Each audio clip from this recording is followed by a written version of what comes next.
За сайн байцгаана манайхаа. За яшаага ер нь энэ удаагийн дугаараар та эдгээр шин зорилготой болгоно гэдэгтээ маш итгэлтэйгээр эхэлж байна. Тэгэхээр одоо Австралид хувийн орон сууцтай болон хувийн байр худалдаж аавна гэдэг бол одоо мөрөөдөд барахгүй амар үнэтэй байх та гэдэг ч юм уу.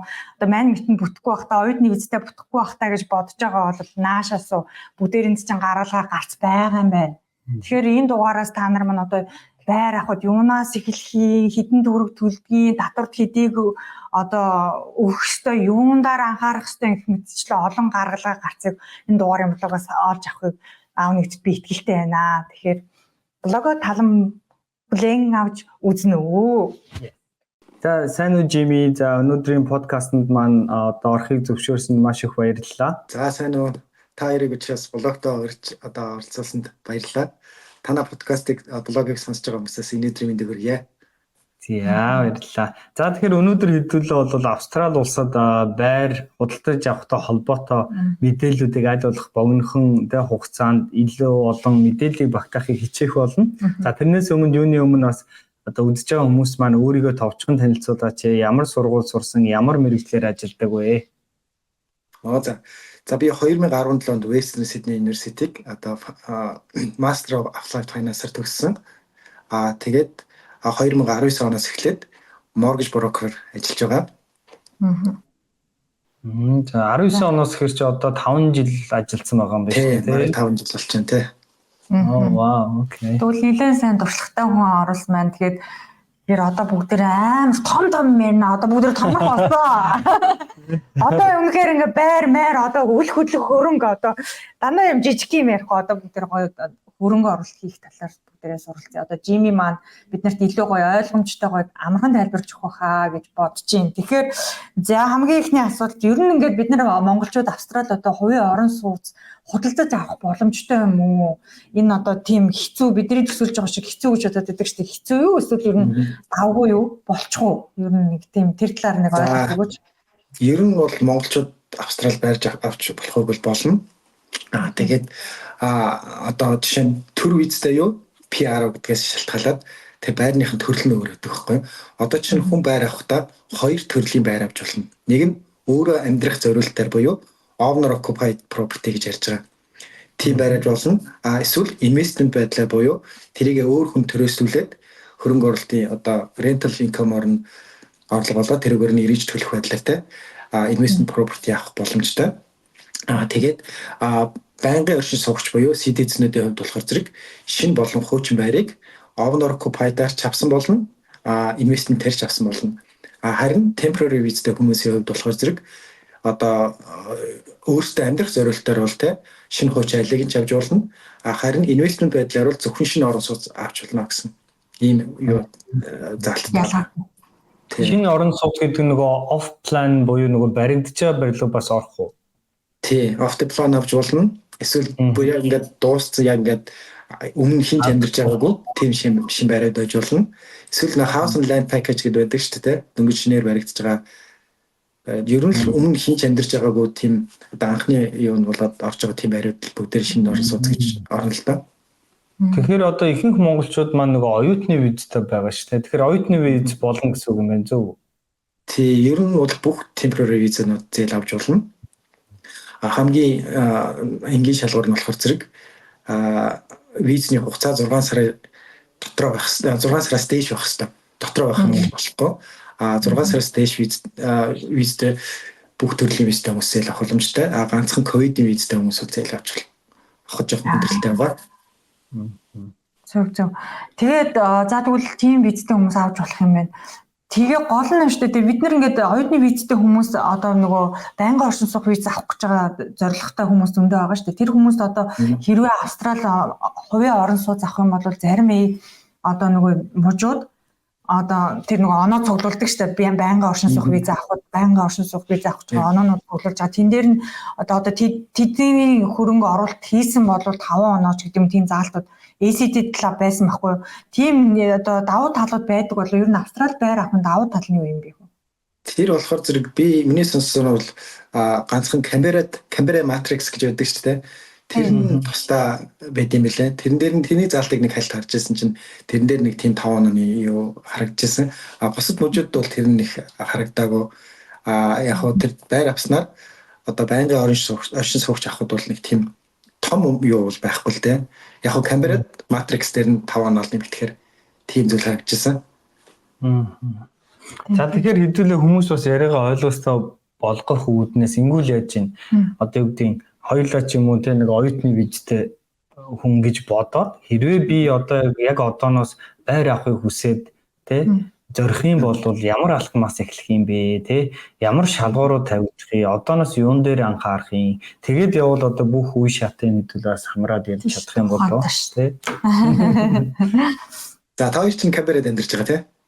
Битээр нүүгээд одоо үүлэнгөнд амьдарч байгаа. Үүлэнгөнд амьдарч байгаа те. За хэдүүлээ юу яач зүгээр нэг мужийг жишээ аваад ярьчихдгөө. Тэр нэр амар. Те. За New South Wales гэдгээс эхэлчихээ тэгвэл за оюутны визтэй хүн байлаа. За хэдүүлээ зүгээр тооцоо бодох үүднээс хамгийн энгийнээр за нэг $500,000 байргээ тооцчих л да. Апартмент ч явж болно, юу ч яаж болно те. За тэгэхээр зэрэг хүмүүс байрахын тулд эхлээд нь 20% өрчлөгтэй байх ёстой. $500,000 авахын тулд байрахын тулд $100,000 өрчлөгтэй байх нэ. За тэгэнгүүт за New South Wales одоо ямар татварууд байдаг вэ гэхээр зэрэг за эхний ээлжинд бол одоо 20% өрчлөгтэй буюу $100,000 хэрэгтэй болно.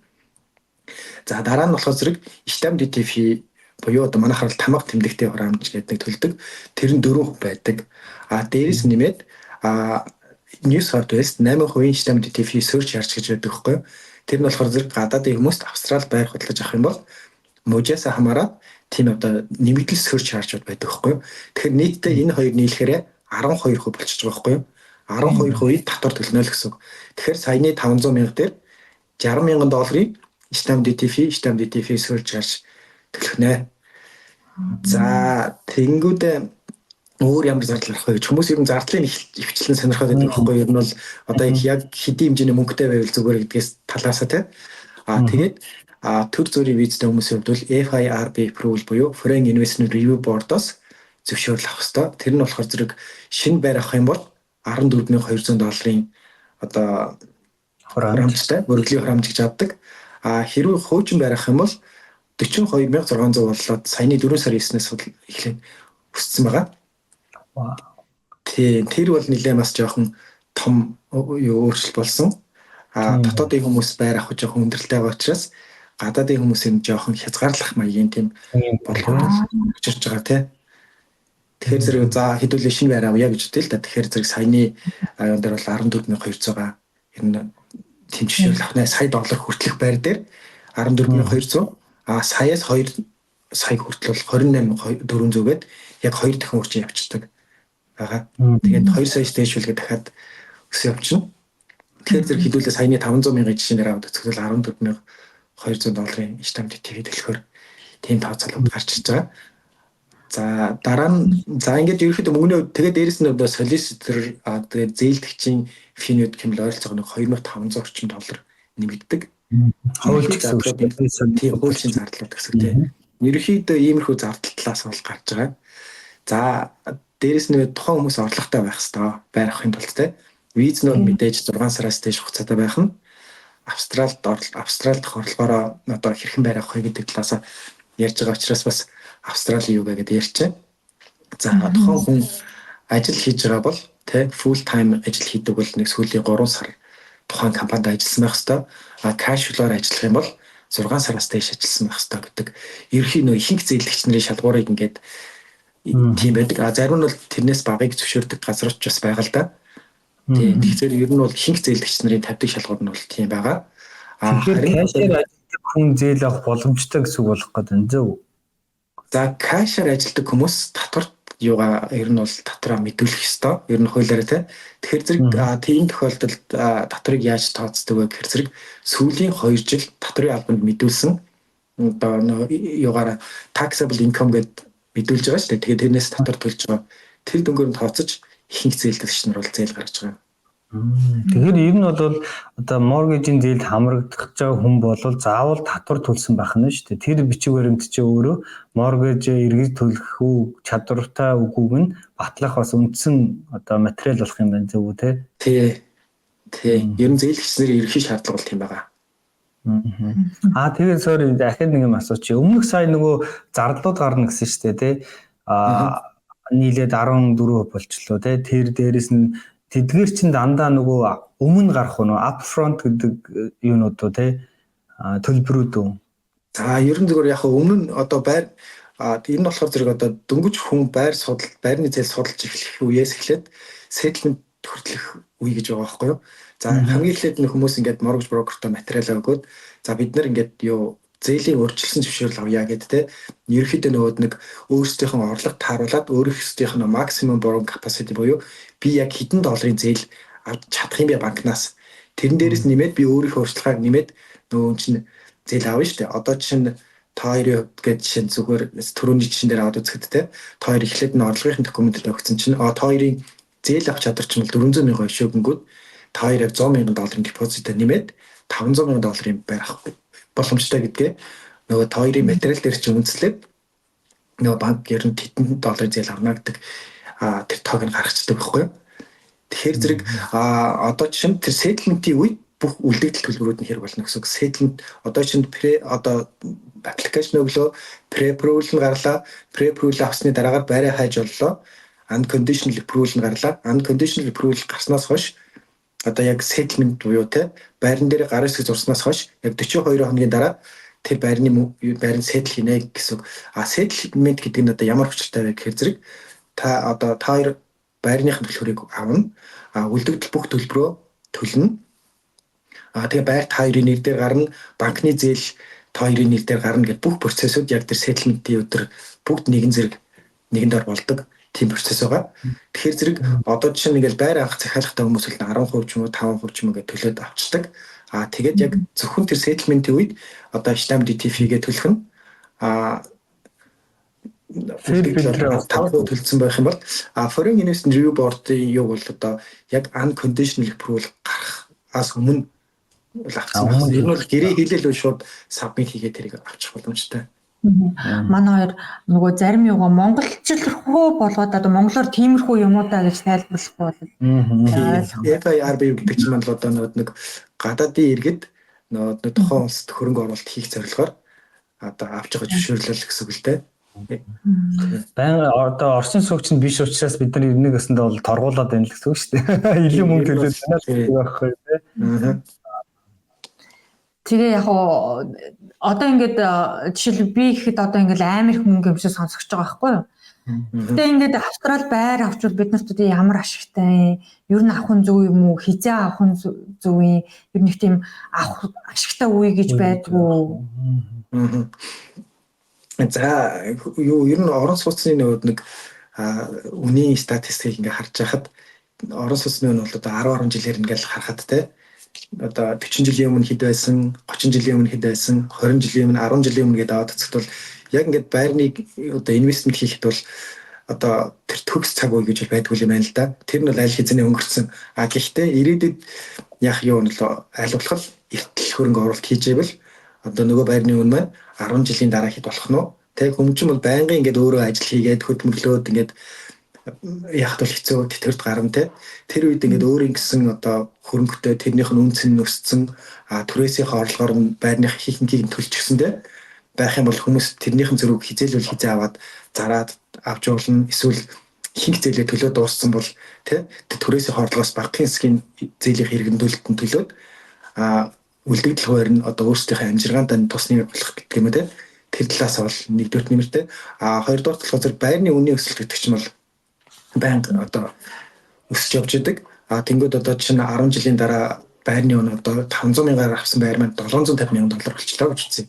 Тэг чи одоо тэр юунд ахын тул 100 мянган долларын одоо чинь өөрчлөлт гаргацсан байлаа гэж бодоход тэрний өгөөжийг тооцоод үзэхэд бол тэр чинь бас нэлээд өндөр өгөөж болж байгаа байхгүй. Банкны хадгаламжийг хүү эднэр бол хажууд нь нэлээд бага сонсогдно.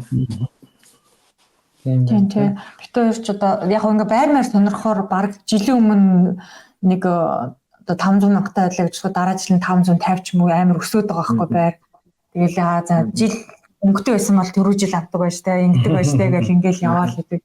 Тийм тэгэхээр бас тэр ч бас үнэний ортой. Тэгээ одоо угаасаа нөгөө рент амар өндөр болсон шүү дээ. Тэгэхээр хүмүүс амар өндөр рент төлж явах хин нэгний моргежийг бид нар төлж өгж гин гэсэн үг шүү дээ. Ер нь бол тий. Тэгэхээр өөрийн байраа авчих юм бол өөрийнхөө байрны ядаж моргежийг төлөөд явж гин гэхээр бас сэтгэл арай үеиг байх юм тий. Тийм. Гэхдээ ер нь хардаа ингээд бид нар моргеж биш рентний мөнгө гэж 7 хоногийн за одоо манайхаар авахд 2 өрөө байр гэхэд 14 авахд 720 гэж байгаа байхгүй юу? Одоо манайх ч арай жижиг хот шүү дээ. Сидней мэднэгүүд бол хамаагүй хямдхан дуу газар. Тэнгүүд одоо жишээлбэл бид нар одоо байр аваад тэр нөгөө зээлээ төлсөн, рентээ төлсөн ер нь ингээд дүүцчихгүй эсвэл энээс илүү төлнө гэж байхгүй тий.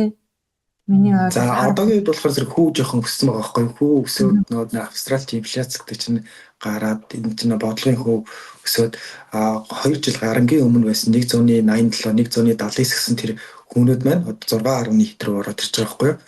Энэ болохоор зэрэг хүмүүсийн нөгөө зээлийн иргэн төлөлтөнд бол айгүйх том нөлөөлөл бий болгоцсон.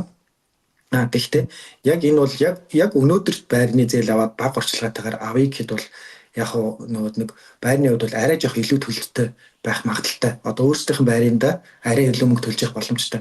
Гэхдээ Австрали улс одоо нэг зорилттой түвшинд нөгөө бодлогын хүүгээ хүргэж бууруулаад хүү буцаад ингээд буураад 4% ч юм уу те 3% болоод ирэхэд бол тэр үед бол өөрсдийнх нь одоо үндсэн төлбөр болон хүү болон үндсэн төлбөрийнх нь юу нь бол одоогийн одоо рентийн одоо юу буухгүй байлаа гэж үзэл та. Тэр үед бол яг өөрсдийнх нь эрен төлөх төлөлт нь нэлээд буурчих тийм боломжтой.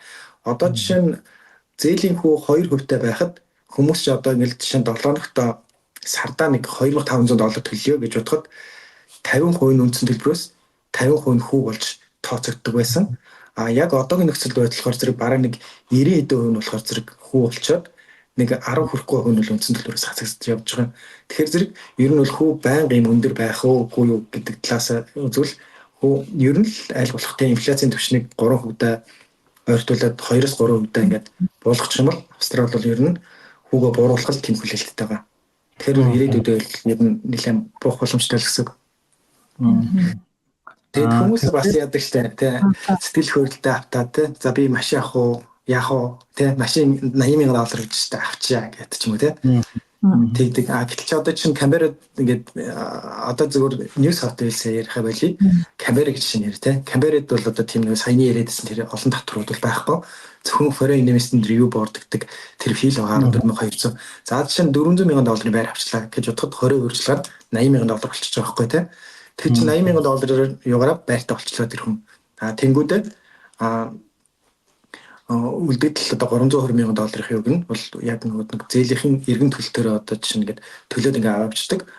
Тэгээд 5 жилийн дараа гээд аваад үзэхэд нөгөө байрны гүйж маань болохоор зэрэг ингээ байрны $400,000-аар авсан байр маань бол $500,000 ч юм уу $550,000 ч юм уу те ингээ болгоосч магадaltaй. Харин машины нөгөө $80,000 үнэтэй машин чи өөрөө үнэ нь бураад $30,000 ч юм уу те $40,000 ч юм уу ингээд нөгөө илэгдээд ингээд юу яваад байдаг. Ийм бас талтай. Тэгээд байрны хувьд бол тэр хүнд чинь сорлого өгч тэ түрээслээд байнгын тэр хүнд нэг орлогын их үсэртэй байхад нь бас тусдим болж идэг. Тийм бас давталтай байгаа.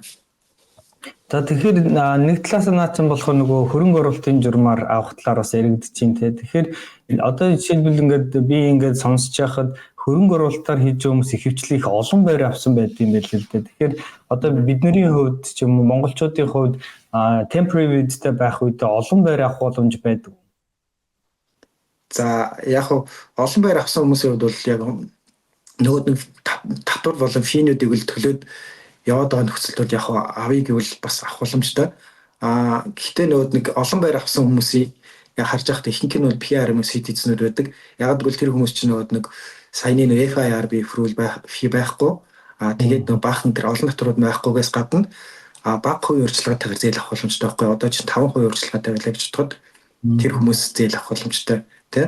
Тэгэл нэг $40,000-50,000 урьдчилгаатай хүн бол Сиднейд $800,000 байр шууд авах боломжтой гэдэг ч юм уу тий. Тиймэрхүү бас нэг зөрүүтэй ялгаатай зүйл байгаа болохоор зэрэг яг PR citizen-уудын хувьд бас арай илүү олон байртай болох магадлал нь боломж нь арай илүү л гэсэн үг л тий. Тэгвэл нөгөө одоо жишээлбэл студент дээр визатай нэг оюутны визатай байнгын оршин суух визатай хоёр хүний одоо хүүг ингээд ойролцоогоор нэг үнийн дүн дээр аваад үзвэл ялгаа нь хэр их байд юм бол? За ингэж байгаа. PR citizenтэй хүмүүст бол бүх банкуд одоо Австралич нийтийн нэг орон сууцны зээл гаргадаг 60-70 гаруй юу санхүүгийн байгууллага банк болон банк санхүүгийн байгууллагууд байгаа. Тэнгүүд одоо төр зөрийн студент визтэй хүмүүс зээл олгодог газрууд гэхэр зэрэг цөөхөн байдаг байхгүй юу. Тэгэхээр зэрэг тэдгэрийн хүн үндсэн банкуудын өмнөөс бол арай жоох илүү. Одоо чинь банкуд зээл олгохдоо яг өнөөдрийн байдлаар 6.1% дээр жишээ нь олгочлаа гэж бодоход нөгөө жижигүүд болохоор зэрэг 7% дээр ч юм уу те. Иймэрхүү нэг жоох хүний зөрүү бол одоогийн үед байгаа. За.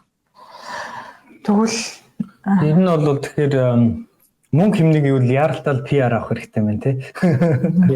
Эсвэл бас нэг арга нь одоо тэр нөгөө мужуудын хуулийг судлах нь шүү дээ. Эдгээр чинь нөгөө өөр нөхцөл байдаг учраас NSW ч нь одоо маш олон хүн амтай учраас байр авахд ч гэсэн илүү одоо шалгуур нь өндөр байх учраас харин хүн багтаа газар одоо байр авал арай дээр ч юм уу тэр нөгөө хөнгөлтүүдийг бас судалж үзэх хэрэгтэй байна. Сая нөгөө Canberra-г дурдсантай адилхан тий.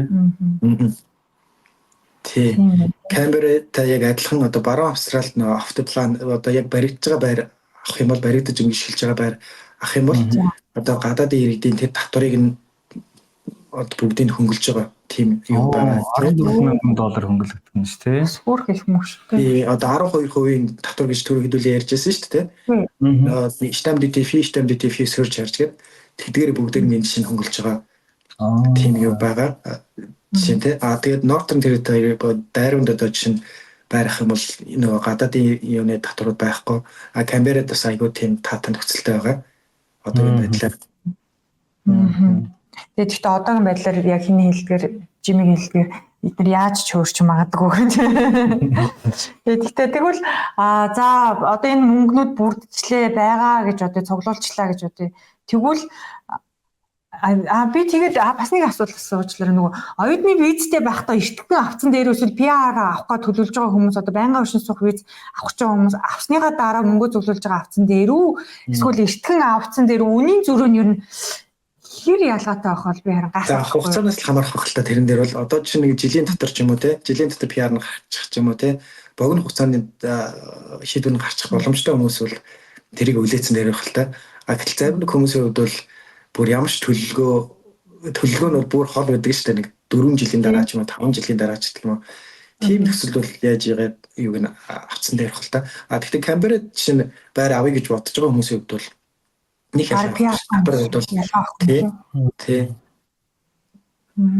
тийм байна. Татварын хувьд угаасаа юу гэж одоо бусад мужуудад одоо саяны хэлдэг мужуудад авчих юм бол тэр нөгөө PR-тай хүнтэй адилхан бараг нөхцлөөр авчих юм биш үү?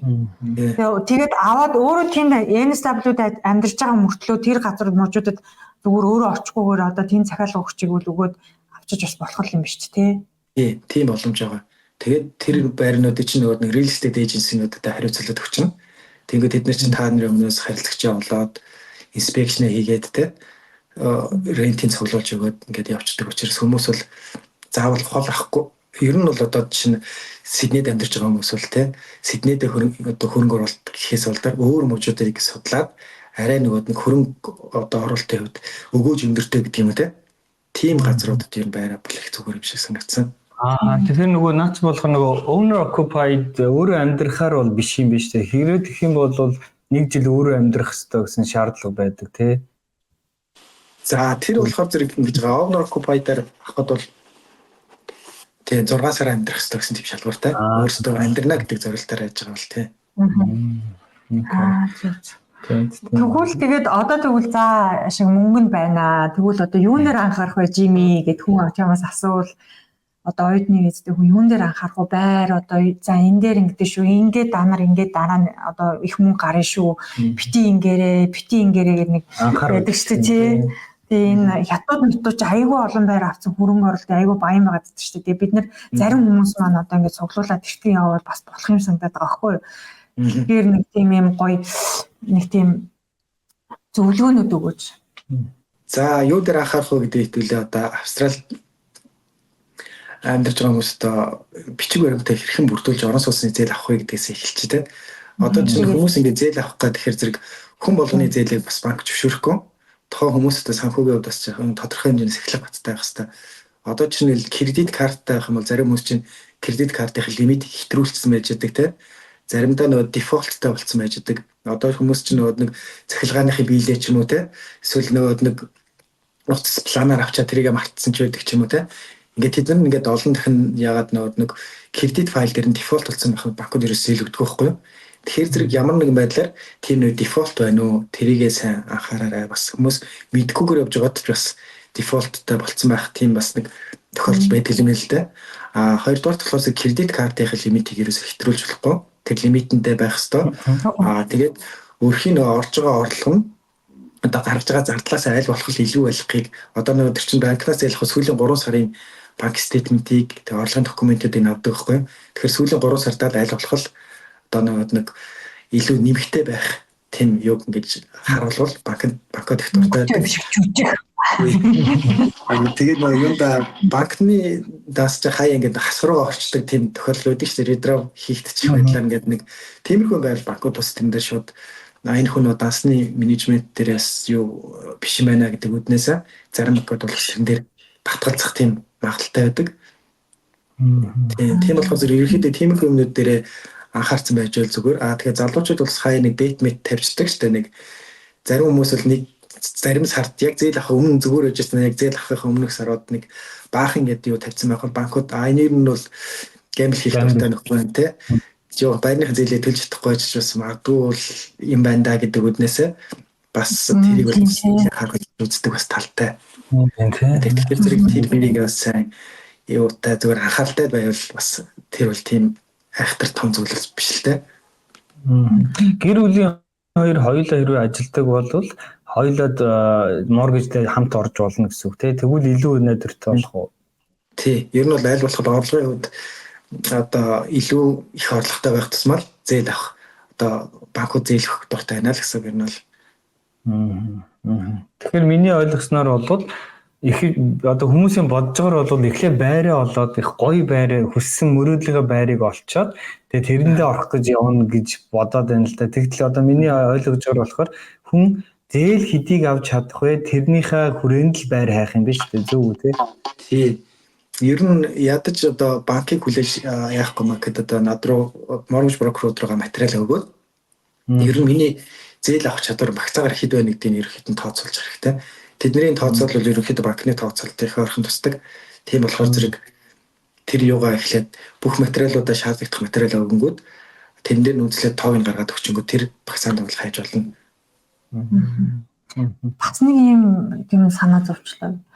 Юу одоо ингээд нөгөө баригдаж байгаа план байрнууд байдаг шүү дээ. Тэн дээр ингээд захиалга өгчихсэн заяа. Тэгээ урьдчилгаа өгөө гэрээ контрактаа байрцсан. Тэгсэн чинь банкнаас зээл аваад авах төлөвлөгөөтэй байгаа шүү дээ. Гэвтэл нөгөө яг ингээд байр нь бэлэн болчдөг.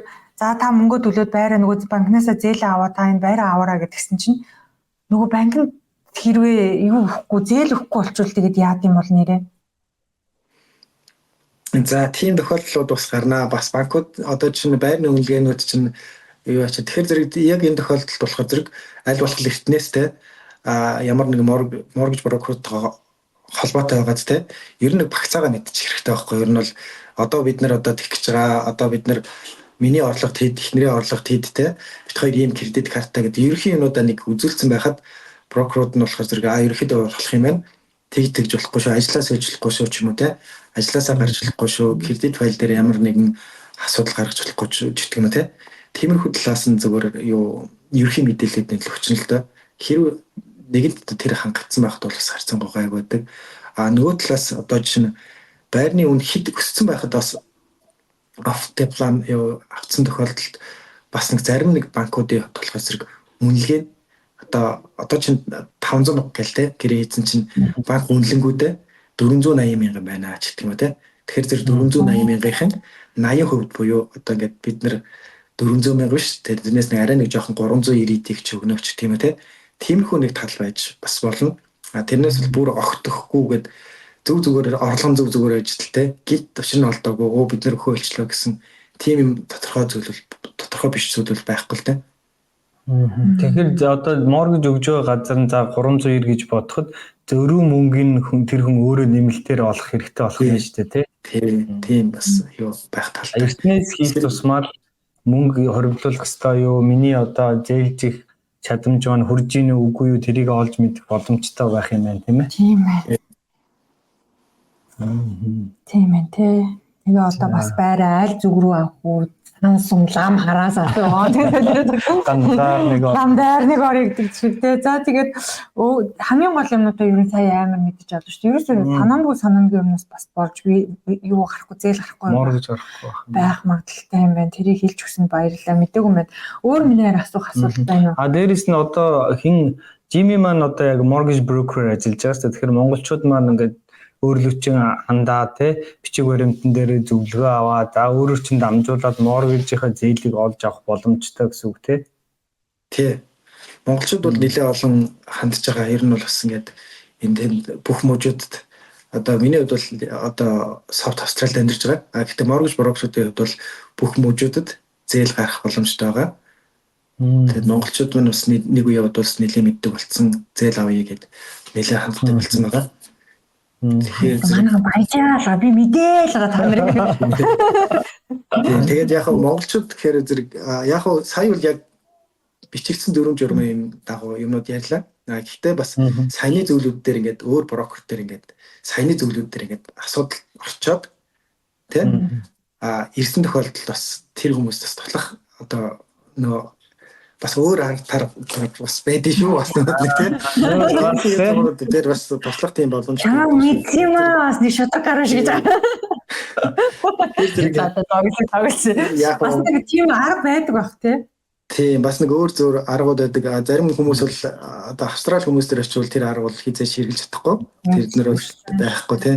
Тэгэхээр зэрэг яг зөвхөн монголчуудаа бас ямар нэгэн байдлаар тий зээл авъя гэх юм бол ямар нэгэн байдлаар нэг байрны одоо орос улсны зээлийг бас гаргаад өгчих бас тийм арга зам байдгийн шүү гэдгийг бас хэлчихээ тий. Тийм одоо Жимитэй шууд асуух нь шүү дээ тий нөхцөл байдлаа тайлбарлаад ийм боломж байна уу гэдээ толбогдох нь. Тэгээ би яг зүгээр би юм жоох юм санаа зовхгүй л гэдэг юм л да. Тэгээд ааж тэгээ төлөхгүй бол одоо өөрт чинь гай болох юм уу тэр хүн зүгүүдх тийм гайгүй юу тий. Тэр бол мэдээж тэр хүний орлогыг харж яаж штэ тэр чинь зарим хүмүүс ч нэг жижиг юм дээр ингээд унчаад байгаа штэ. Тэр юмнууд дээр нэгээд тусалж одоо тэрийг одоо ч саяных дефолт гэж ярьсан те. Кредит дефолт болсон electricity бийлээ хэдэн сарын өмнө төлөөгүй ч гэх юм уу те. Тэгээ тэр дефолт болсон бүх банкуд үгүй гэж хэлнэ. Тэрийг болохоор чинь одоо засдаг газар байдаг байхгүй. За тэр биднэрт одоо энэ газар руу хандаад энэ дефолтуудыг ингээ засчдаг шүү гэд тэр хүмүүдөрөө нэг бид нэр рефер хийж өгөөд нөгөөдөл засаад нөгөө чинь бүр одоо цэвэрхэн кредит хийстертэй болчдөг тий. Тэгээд тэр хүн зээл авах боломжтой болчлоо ч гэх юм тий. Эсвэл яг банкны одоо юун дээр одоо жишээ нь банкны стейтментийг үзүүлсэн ч одоо бас нэг жоохон юмнууд гараад ирчлээ гэх тэгэнгүүт бид нэр одоо банк стейтмент шаардлагагүй зээлдэгч нар одоо жишээ нь тухайны зээлийг сабмит хийгээд одоо шийдэж байгаа юм тий. Тэрнээс л ерөнхийдөө бас бүр нэг 100% ингээл зээл чадахгүй хүнд ингээд тийм юм биш тий. Сүр юм бод. Бараг ажил хийдэг хүн зээл аваад өгнө гэж бодоод байгаа юм шиг байна нөгөө. Тэгээд арайч тэгж олохгүй л хаа тий. Тийм байна. За ямар гоё юм тий. Би ч тэгж бодоод өнөө маргааш нэг байр авчдаг юм гэж боддог. За тэгэхээр ер нь бол тэгээ зээл гэдэг чинь ерөөсөө энэ байр авахын хамгийн том даваа юм биш үү ерөнхийдөө тий. Тэгээд одоо зээл чинь болох урьдчилгаа цуглуулах бас байна тий. Тэгэхээр зээл чинь болохоор одоо нөгөө бодлогын хүү гэдэг зүйлээс маш их хамааралтай байгаад байгаа. Тэгэхээр ерөнхий хандлагын бас биднэрт бас нэг ерөнхий тайлбарлаа. За яагаад өсчүү хизээ энэ буурах шинж байна уу тий. За энэ үед одоо зээл авал давуу сул тал юу байна? Буурахаар нь авал давуу сул тал юу байна? Тэгээд тэр талаар жоохон тайлбарлаж өгөөч. Тэгэхээр зэрэг ер нь бол хүн зээлийн хүү өссөний одоо цааш шалтгаан гэдэг одоо зэрэг нэг ковид тэгээд Оросын энэ Орос Украины дайн гэдэг энэ хүчин зүйлүүд бол ерөнхийдөө дэлхийн зах зээл дээр түүх үедээ ханш нэгдүгээр төссөн те одоо чи инфляцийг л ер нь хүүгүүл яах гэж өсгдөг юм гэхээр зэрэг инфляцийг л нэг төвшөнд нь бариад те одоо юмыг л үнд оруулчихгүй иргэдийн амьдралд ингээд нөлөөлчихгүй гэдэг үүднээсээ өсгөж бууруулад байдаг. Тэгэхээр зэрэг одоогийн байдлаар болохоор зэрэг ковид үед болохоор зэрэг ихэнх орон сууцны одоо барилгын компаниуд их олон дампуурсан. Тэрнийхээ хэрээр нэг орон сууцны нийлүүлэлт нэлээд бага байсан. Яг хөө нэг тэр үед бол хүмүүс гараа явцсан. Тэнгүүд нөгөө гараа явцсан хүмүүс эргэж ирэх үед нөгөө орон сууцных нь олдсон байхгүй болцсон. Нэг яг л нэг төвшөндөө байгаад байдаг. Гэтэл нөгөө гаднаас ирэх урсгал нь бол хитрхэн өндөр байгаа даа шүү дээ. Энэ болохоор зэрэг ер нь ихэнх эдийн засгт улс орнууд бол нэг орон сууцны үн өсөхөд нэлээд нөлөөлсөн. Тэнгүүд нөгөө инфляцийг тооцоход бүрдүүлж байгаа тэр нэг хүчин зүйл нь бас орон сууцны үн болоо явчихж байгаа байхгүй. Тэгээ нөгөө талаас болохоор зэрэг бас нөгөө ковид үед чинь одоо ихэнх үйлдвэрлэлөө зогссон гэдэг юуны хүртэг ингээд төгссөн тий. Тэгээ дайны үеэс болоод одоо нефтийн үн ханш өссөн ч гэдэг юм уу тий. Эдгээр бас нэг бензиний үн ханшаар дамжаад ингээд инфляцид ингээд нөлөөлчихөд байгаа. Тэгэд инфляцийн түвшин бол өсөд хамгийн өндөртэй бол 7 орчим хувь дээр ирээд буцаад одоо нэг 4 орчим 3.3 ч юм уу тий. Тэр орчим дээр буцаад ирсэн байгаа. Тэгэхээр зэрэг юунуудын хувьд ерөөхдөө бүр тэр өндөр түвшинийг бол даван туулахын тулд зогсоохын тулд бол хүүгэл ингээд бараг сар болгоно 0.25-аар нэмсэн байхгүй өнгөрсөн жил. Тэгэхээр зэрэг одоо бол нэгэнт бол тэгж айхтар одоо галзуураад авах үе нь бол ингээд гайгүй болчихлоо. Ерөөхдөө ингээд гайгүй тэр нь буцаад нэг 2-3% түвшин рүүгээ буцаа буучих юм бол ер нь буцаад хүүгээ айжмаар буруулна гэсэн тийм зорилттой ажиллаж байгаа Австралийн засгийн газар. Тэгэхээр зэрэг хэрвээ тэр төвшин одоо 2025 оны донд буюу сүүл хэдл ер нь тэр төвшөндөө авчна гэдэг байгаа байхгүй. Хэрвээ тэрэндээ хүрээд тэрэн дээр ингээ нэлээд удаан байчих юм бол ер нь хүүгээ бууруулах тийм бодлоготой байгаа.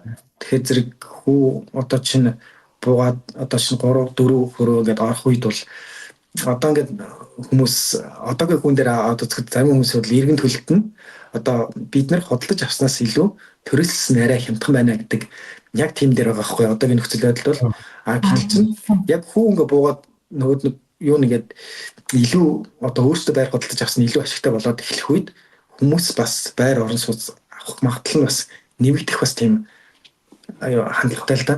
Тэгэхээр зэрэг хүмүүс бол аль болох нөгөө урт хугацаанд харж байгаа учраас аль болох боломжоор авцсан байж байвал яг ихний нэг жилдээ ч юм уу 2 жилдээ жоохон өндөр төлөлт бас магадaltaй. Гэхдээ 3-4 жилийн дараас эхлээд бас хүүний төлөлтөө бас гайгүй түвшинд бас төлөх бас тийм бас боломж байгаа.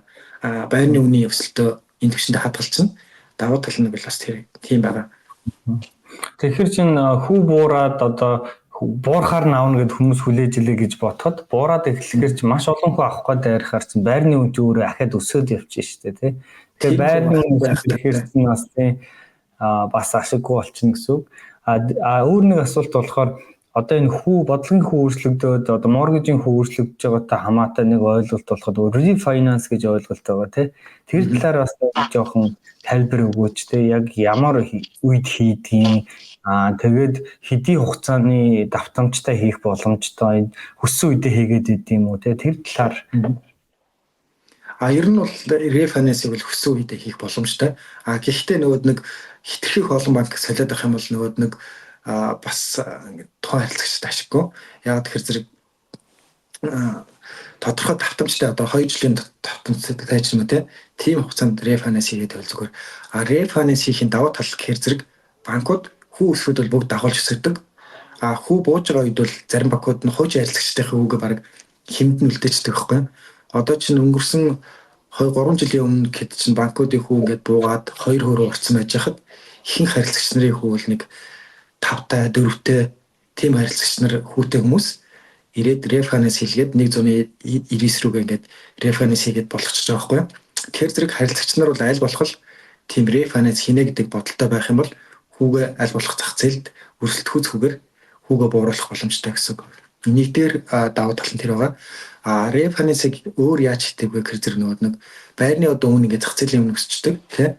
Тэгэхээр зэрэг хүмүүс одоо аль хэзээний 20% өөрчлөлт төлсөн байсан чинь одоо байрны хүн одоо чинь саяны төрөний жишээн дээр тий би $100,000 депозит төлсөн $400,000 байсан. $400,000 зээлтэй байсан. Гэтэл чинь нэг $500,000 баримт $650,000 болчих юм бол би нэг илүү өссөн төр өсөлтөөсөө дахиад cash out хийх буюу те дахиад илүү мөнгө гаргаж аваад одоо чинь 750,000-ын 80% тэнцэх хэмжээний зээл авах боломжтой гэсэн үг шүү дээ. Тэнгүүдээ одоогийн байгаа зээлээ төлөөд илүү мөнгөний авах боломжтой гэсэн үг байхгүй. Тэр мөнгөөрөө 2 дахь байраа юм уу 3 дахь байраа ингээд аваад явчих тийм бас боломжтой. Өөр нэг давуу тал нь юу гэхээр зэрэг хүмүүс одоо бас юу гэдэг чинь машины зээлтэй машины зээлэндээ одоо чинь сард 1000 гаруй доллар төлөөлтэй. Тэнгүүдээ кредит картанда бас нэг тодорхой хэмжээний мөнгө төлөөл. Тэгээ орон сууцны зээлээ төлөнгүүд яг ингээд хүмүүс нөгөө санхүүгийн одоо мөнгө өрсөлдөх явд нэг жоохон юу болчдөг шүү дээ. Жоохон тулчаад байдаг те. Илүү нөгөөд нэг гарах юмгүй болчиход яг ингээд цалингийн орондоо бас амьдчих гад байдаг те. Яг тэр үед бол нөгөөд нэг тэр бүх зээлүүдээ бүгдээр ингээд нийлүүлээд орон сууцны зээл рүү нийлүүлчих бас тийм боломжтой байдаг байхгүй юу? Тэгэхээр ганцхан орон сууцны зээл төлнө. Машины зээлээ орон сууцны зээлтэй нийлүүлээд кредит картаа бас ингэ төлөө дуусгаад тэгчих юм бол одоо тухайн өөрөх одоо чинь сард 4000 доллар төлөөд байсан гэж үзье л да. Тэг чинь тэрийг буцаагаад 2000 хэдэн зураг ингээд оруулах боломжтой. Тэгээд арай урт хугацаанд ингээд нэг айтайхан төлөө явчих бас тийм боломжтой. Тэгэхээр байрны хүүгийнхаа биш ээ моргижийнхаа хүүгээр машиныхаа зээлийг төлөө явуулна гэсэн үг. Хүү нь одоо машин ингэсэн зээлийн хэмжээг л нэмэгдүүлчих гэсэн. Одоо моргиж нь 400,000 байлаа, машины зээл нь 20,000 байлаа. Кредит картын лимит нь 15,000 байлаач тийм үү те. Тэгээ бүгдээр ингэ тулцсан байгаа үед 435,000 болгоод нэг л орон сууцны зээл болох ч гэсэн үг байхгүй юу? Тэгэхээр тэр маань одоо чинь нөгөө хүмүүс одоо чинь одоогийн чинь дараа бол зөвхөн 7% хүүтэй авцсан байлаа гэж үзэл та. Тэнгүүд рефинанс хийгээд хүүг одоо чинь 6% руу буулгачихж байгаа. Тухайн хүн одоо чинь нэг 3,000 доллар төлдөг байранда те. Машины зээлдээ 1200, кредит картанда нэг 500 доллар саруулан төлөх ёстой. Нийлбэр дөнгөөрөө тэр хүний бол нэг 4700 төлөөд байгаа байхгүй юу? Жишээ нь те. Энэ яг үед бол хүн зүгээр зээлийн хэмжээг нэмэгдүүлээд нэг л зээл болох чинь гэсэн үг. Тэг 400,000 биш 435,000 болох чинь. Гэхдээ эргэн төлөлт нь бараг л 3,000 хэрэг төлнө. 3,100 ч юм уу те. Эсвэл хүү буурсан үед бол яг л өмнөх нөгөө төлжсэн төлбөрөөл төлөө явчих тийм боломжтой гэсэн үг. Тиймэрхүү арга зам байдаг. Тийм ээ. Тэгэхээр бас одоо бид нар ингээд оюутны визтэй байлаа гэж бодъё. Тэнгүүтээ тухайн үедээ оюутны визэн дээр ингээд авчлаа. За 2 жилийн дараа PR маань гарчлаа гэж бодъё. Нөгөө байнгын оршин суух виз маань гарчлаа гэж бодъё. Тэнгүүд дахиад нөгөө өндөр хүүтэй авсан маш оюутны визэн дээр 2 жил үнэтэй төлж ирсэн аа. За PR авангууд дахиад энийг шинжилж болох юм гэсэн үг байна шүү дээ. Референсийг солилцож болно тий. За тэгэхээр одоо өндөр хүүтэй авлаа гэд үлдсэн хугацаанд байнга тийм байна гэсэн үг биш ээ. Refinance гэдэг зүйлээр одоо тухайн үеийн зах зээлийн одоо хүүгийн хэмжээрөө ингээд бууруулаад авах боломжтой гэсэн үг юм биш үү те? Тийм бас энэ хамгийн гоё юм тийм. Энэ их гоё юм байна те. За бас хүмүүс нөгөө юу орон сууцны зээл дээр илүү төлөлт хийдэг шүү дээ те. Одоо чинь танаа эргэн төлөлт одоо чинь 2000 байлаа гэж бодоход зарим хүмүүс боломжтой үед 3,000-ыг ч юм уу хийгээд яваад байж байх юм бол хизээ нэг цаг мөнгөний хэрэгцээ гарсан үед илүү төлсөн мөнгөө буцаагаад редрав хийгээд авчих боломжтой. Бүх банкд тийм боломж байгаа. Тэгэхээр зэрэг хүмүүс тэр л ерөнхийдөө хадгаламжл гэсэн үг л дээ. Тэнгүүд нөгөө талдаа нөгөө зээлийн чинь дүн тэрнийх хэрээр буураад хүү төлөх дүн маань тэр багассан дүнгээс нь тооцогдоо яваад байдаг тийм. Тэгэхээр зэрэг энийг бол одоо редрав буюу одоо төлсөн мөнгөө эргүүлээд авах тийм боломжтой байдаг. Бас тийм нөхцөл Австралийн банкнд байгаа. Тэгээ бас бизнес хийдэг мөнгө их орж гардаг үед те нэг offset гэдэг нэг даас байдаг бас. Тэр нь болохоор зэрэг одоо чинь зарим хүмүүс чинь бизнесийнхаа юунд нэг 100,000 доллар орчичаал 2-3 хончаал гар авчдаг тийм тохиолдол байдаг те. Тэгэх чинь одоо чинь саяны жишээн дээр 400,000 долларын зээлийг offset даастай авсан байлаа гэж үзэхэд тоон хүн одоо яг тэр 100,000 доллар байрсан хоногоор нөгөө 300,000 доллартай тэнцэх хэмжээний хүү тооцогдно гэдэг ч юм уу те. Яг нэг иймэрхүү бас санхүүгийн хувьд бол бас нэг тэр давуу талуудыг бас байдаг юм байна. Тэр санхүүгийн бүтээгдэхүүнүүд бас орон сууцны зээлд бас байдаг. Тийм байна. Тэгэхээр энэ бүх мэдээлэл бол угаасаа өөртөө чинь ер нь брокерүүд, mortgage brokerүүдтэй л холбогдож авах юм биш үү те. Тэгээ таад болохоор гоё ингээд зөвлөд өгөх юм биш үү те. За энэ үед ингэж асуудал санхүүгийн нөхцөл байдлаас нь хамаарат ер нь чиний юунд те энэ одоо offset account авсан зүгээр юм байна гэдэг ч юм уу те. Тэрнээс зүгээр жирийн орлого болоод яг ингээд таардаг хүмүүст бол offset нь бол одоо тодорхой хэмжээний хүүтэй байдаг ч юм уу те. Иймэрхүү байдлаар бол mortgage brokerууд нэлээд харилцагчд нэлээд туслах магадлал өндөртэй байдаг. Харилцагчд бол те өөрөө банк руу очиж зээл авах, mortgage broker-оор одоо дамжиж зээл авах гэдэг хоёр сонголт байгаа байхгүй юу? Тэгэхээр зэрэг банкн дээр очихоор зэрэг банк бол зөвхөн өөрсдийнхээ эрх ашиг хамгаалаад зөвхөн өөртөө байгаа хүүгэл өгнө. Тэрнээс л одоо жишээ нь тэр банкны хүү манахаас доогор байгаа шүү гэж ирсэн хэлэхгүй те. Манай энэ юу гэх аль болох харилцагчид өөрийнх нь бүтээгдэхүүнээ одоо борлуулахыг ирмэлцдэг бол моргэж брокерууд бол тэр жаагаар банкуудын дундаас хамгийн боломжтой хүүтэй хамгийн ашигтай таатай нөхцөлтэй тэр бүтээгдэхүүнийг одоо харилцагчид санал болгодог учраас одоо тэр нь давуу талтай байдаг. Тэгээ Австралид одоо орон сууцны зээл авч байгаа хүмүүсийн 60-70% нь бол моргож брокеруудад дамжиж зээл авдаг гэсэн тийм судалгаа хийдэг юм лээ. Нэг юм асуучих одоо хэдвээ нууц биш бол одоо өөртөө чи хамтарч ажиллая те өөрөөр чинь дамжуул зээл авъя гэхэд тэр одоо нөгөө байр авах гэж байгаа хүн өөрт чинь төлбөр төлөх ёстой юу эсвэл одоо цаад газраасаа өөрөө цалинждаг те хүмүүс бас одоо юу гэдэг юм бас өндөр үнэтэй байх таа гэж санаа зовж байгаа болов бас гэж бодлоо. За Австрали болохоор зэрэг юу төгс өрсөлдөөн зах зээлийг бий болгоно гэдэг тийм зорилттой байгаа байхгүй юу? Зорилттой байдаг. Тэр утгаараа харилцагч одоо жишээ нь банкн дээр очисон, моргэж брокер дээр очисон ямар ч зөрүү байх ёсгүй гэж үздэг. Тийм болохоор зэрэг одоо засгийн газрын зүгээс одоо моргэж брокеруудын харилцагчтай бичсэн зээлийн төлбөрийг банкнд төлнө, банк брокерууд төлнө гэх юм те. Яг энэ зарчмаар явдаг болохоор зэрэг харилцагчдын хувьд бол ямар ч юу байхгүй. Одоо илүү төлөлтөлөөс байхгүй гэсэн. Одоо чинь харилцагтай банк нь Commonwealth байлаа гэж бодъё л да жишээ нь те. Commonwealth дээр очиж зээл авсан. Биднээс дамжаад Commonwealth банкнаас зээл авсан. Магадгүй одоо бид нар дээр ирсэн чинь Commonwealth банк нь хамгийн сайн байгаа тэр харилцагч төгссөн байж болно шүү дээ. Бас нэг зарим нэг хүмүүсийн хувьд л те. Тэнгүүд тэр харилцаа яасан тохиолдолд бол харилцагчид ямар нэг нэмэгдэл байхгүй. Яг л тэр хүүгээрээ яг л тэр нөхцлөөрөө зээл авдаг. Тийм бас талтай байна. Зөв. Окей. Ашиг мэдээлэл авлаа. Тэгвэл хамгийн гол юм нь эхнээсээ ерөнхийдөө бүх юм хууль ёсны дагуу байгаад бас нөгөө банкныхаа тэр карта хэрэглэхдээ банкныхаа юг маш дэг журамтай байх хэрэгтэй юм шүү дээ. Асах руу бид нар миний хувийн юм чинь гэж бодоод тоохгүй байгаад гэсэн чинь амар чухал юм шүү дээ. Тий. Бид нар хасах руу оруулалтыг ерөөсөө тоодгүй байхгүй. Гэсэн чинь амар чухал юм шүү дээ. Яг зээл авах 3 сарын хугацаанд тэрийгэл харж болно. Бүр өмнөх нь бол бид нэр харж чадахгүй л дээ. Тэгэхээр бас нэг амар урт хугацааны юм хардггүй юм биш үү те 3 сар гэж. Ямар нэгэн дефолт болчоог бол те зөвхөн одоо чинь саяных шиг жижиг сажиг одоо даасаа төр зур хасахыг оруулчлаа гэх юм те. Тэр нь бол яг сүүлийн 3 сарын стейтмент дээр л харагдахгүй бол гайгүй. Бас гайгүй юм шүү. Айгаад тахад юм шүү. Өөр асуулт байхгүй маш их баярлалаа. Ер нь бол бараг л санаандаа бол би сая байр авчвал яаж тогтчлаа л явууллаа. Тийм баярлалаа Жими. Тэгээд олон одоо манай үзэгчд хүмүүс ингээд өөртөө ч очивол ингээд гоё туслаарай. За манайхан бас тэгээд таньдаг мэддэг гэд бити илэг бариарай. Тэгээд гоё соёлтой тодорхой асуугаараа тийм ээ. Бид нар чинь бас эндээ тус олоод бүгдээрээ одоо ингээд гоё юм өөрсдийн гэсэн хөрөнгө оруулалттай одоо нэг одоо шал Жими одоо гангарах одоо тийм машин гэдэг юм. Одоо манай хүүхд өнөөдөр аава таны нам юу чин машин чин asset биш шүү дээ. Liability гэж байна. Аяа Жими юм хөрөнгө оруулалт хийгээд байгаа гэж асууж байгаа манай хүүхд. Тэгэхээр илүү хэрэгтэй юм бүгдээр юм хөрөнгө оруулалт хийгээд яг хятад бид нар яг шинээр сэтгэж чадахгүй ч гэсэн хуулаад яг хятадыг дагаад ингээ хөрөнгө оруулалт хийгээд тэрнээс ашиг олоод дараагийнх үе өөр хүүхдүүдэд илүү хэрэгтэй юм хийцгээе гэж уриалмаар байна. Тэгээд тэрэнд нь одоо хувь нэмэр зөндөө оруулаарай гэж чамаас хүсье. Нэр юу гэж.